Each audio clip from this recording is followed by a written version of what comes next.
Good man.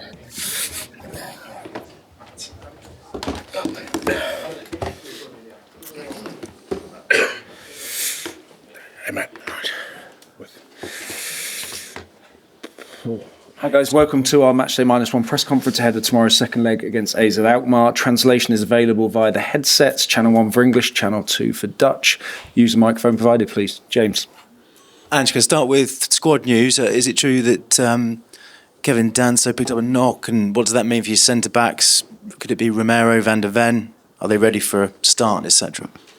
Right, okay. Yeah, I think you covered it all there. Kevin, got a hamstring injury in the last game, so he's out, and Ben's back in. So that's the only sort of change from the weekend. Everyone else got through the game, no problems. And the second part of that, Van der Ven and Romero, how ready to start do you feel they are? Yeah, they got through the game well. Obviously, Romero, no issues, and it was great to get Mickey back out there, and he felt good, so both available.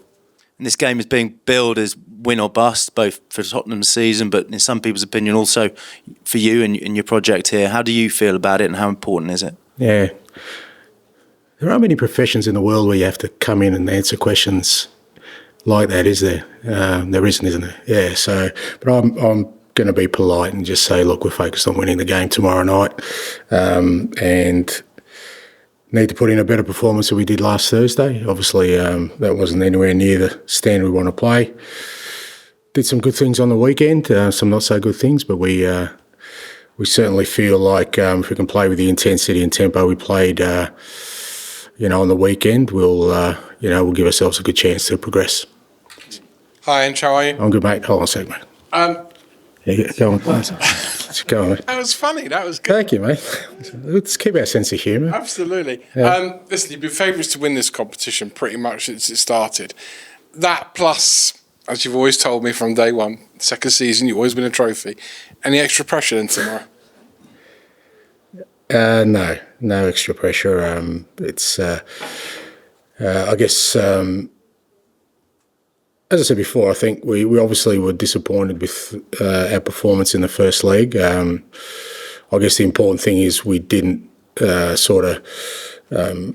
the tie sort of impossible for us to get back into. It's still very tight. Obviously, they've got the goal advantage, but again, being at home and like I said, if we can play with the intensity and tempo we played on the weekend, then I think we have an opportunity to progress. And should we progress, then we'll obviously going to have another big challenge the next round. But right now, the key focus is to put in a really strong performance at home tomorrow night, and then we'll go from there. Much has been made this season of the youth in your team who have come to the fore, the likes of Bergvall and Gray.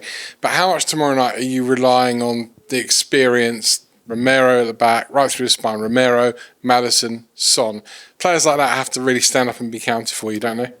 Yeah, I think so, but, we haven't had them a lot. I'd include Vicario in that as well. I think Vic was enormous for us in the first leg. I thought he was big for us on the weekend as well. So, yeah, you want your sort of big experienced players to perform in these kind of games for sure.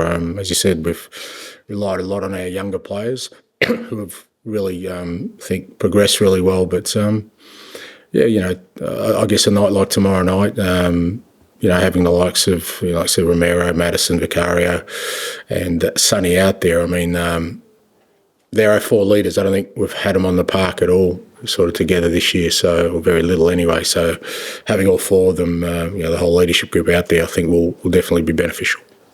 Thanks, bud. Angelo, I wondered, do you ever regret that, giving us that line about always winning in your second season, and as this season and everything that's happened to you sort of done anything to change the way you approach things like that? Yeah, no, look, I think my view has always been when you ask the question, you answer it. And, I wasn't making anything up. I was asked a question. I answered that question. Now, people have sort of, used it for their own purposes in suggesting I'm making a bold claim.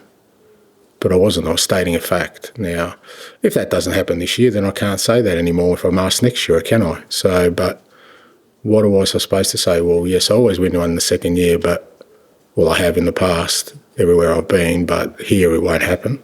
Is that what people want us to hear? Or I don't have an issue with that. I mean, I think, like I said, people can twist these things and use them, and you know what? Maybe we defy all the odds and I do win something. You know what? People will say, oh, you know, wasn't it great that he made such a bold claim? And, you know, people just use it the way they want to, depending on the circumstances. I'll always answer things the way I feel comfortable in answering them. I'm really comfortable. I'm proud of the fact that, you know, wherever I've been, I've won things. I think that's something that I wouldn't be sitting here if I didn't. Whether I win something in my second year here, then time will tell. Alan, please. And can I just ask how bad Kevin's hamstring injury is? Yeah, hard to say at the moment. He felt it right at the end of the game. You know, we'll see. We've got the international break, which I think helps us. And Kevin himself, he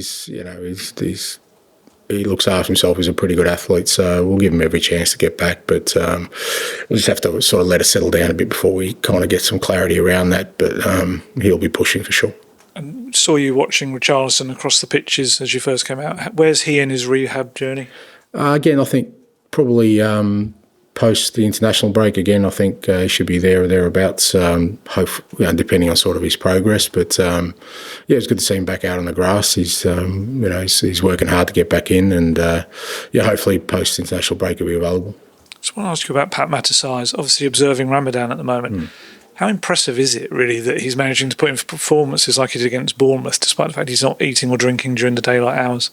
Yeah, look, I think it's a testament, to him and, all the other players who have, that faith and, have those strong beliefs that they're able to kind of be able to do both. And, look, I think Jed's observing it as well. I think with all these things, you have to, respect people's beliefs, and our role is again to try and support and sort of see what we can provide in terms of assistance to make sure that they can perform at the levels they want. And I think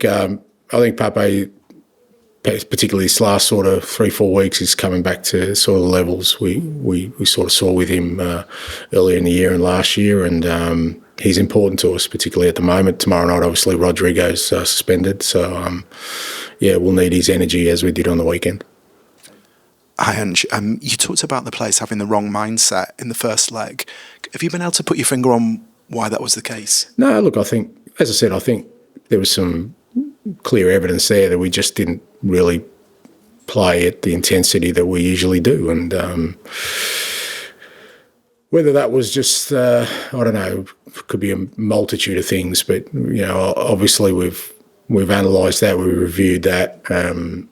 I said on the weekend, we had our struggles, but at the same time I felt we were more like ourselves, particularly in the second half, in terms of just playing with a real strong intent in terms of with and without the ball. And so, the level's there. It's not like it's disappeared. So we just got to make sure we kind of get to that level again tomorrow night. Just in terms of the pressure, I mean, we can all agree it's obviously a high-pressure game tomorrow.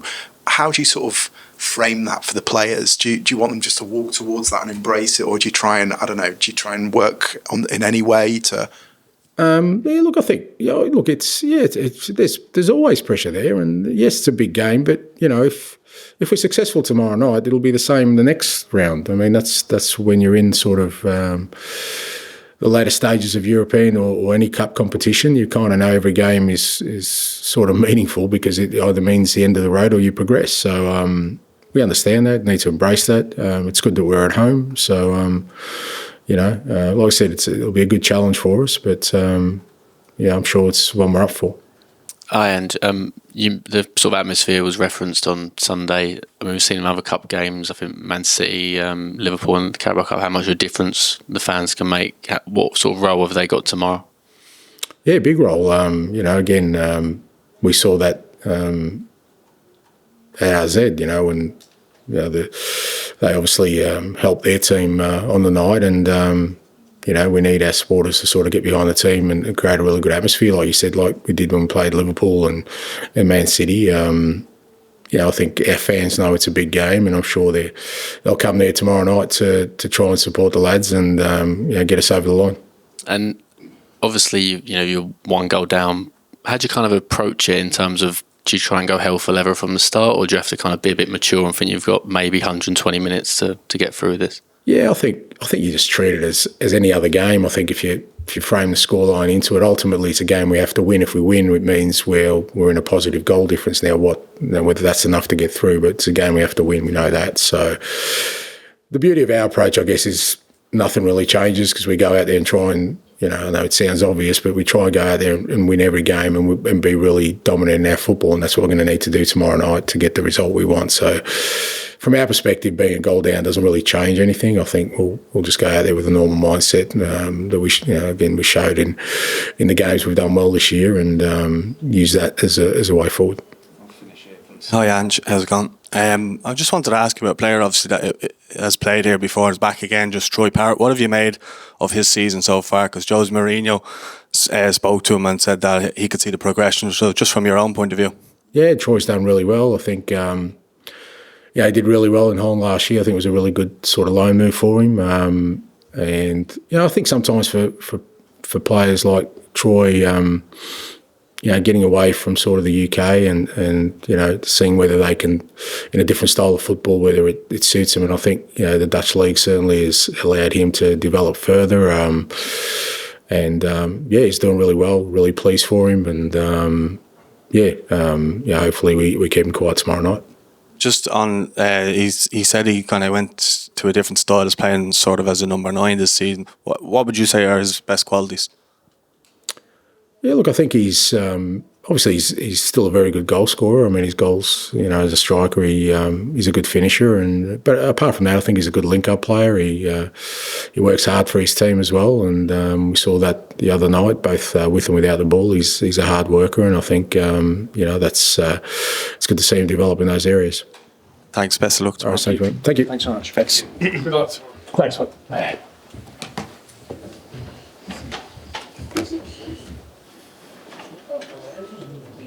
No.